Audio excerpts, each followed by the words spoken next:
ಹುಕ್ಕೇರಿಯಿಂದ ಹುಬ್ಬಳ್ಳಿಗೆ ಹಾಗೂ ಬೈಲಹೊಂಗಲದಿಂದ ಬೆಳಗಾವಿಗೆ ಬರ್ತಾ ಇದ್ದ 2 ಲಾರಿಗಳು ಇಲ್ಲಿನ ಕೆಕೆಕೊಪ್ಪ ಘಾಟ್ ಬಳಿ ಮುಖಾಮುಖಿಯಾಗಿ ಡಿಕ್ಕಿಯಾದ ಪರಿಣಾಮ ಲಾರಿ ಚಾಲಕನೋರ್ವ ಗಂಭೀರವಾಗಿ ಗಾಯಗೊಂಡ ಘಟನೆ ಸೋಮವಾರ ಜರುಗಿದೆ.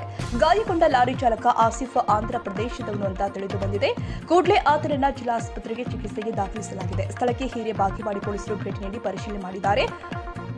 Vittala Bhajantri, UK1 news, Belagavi.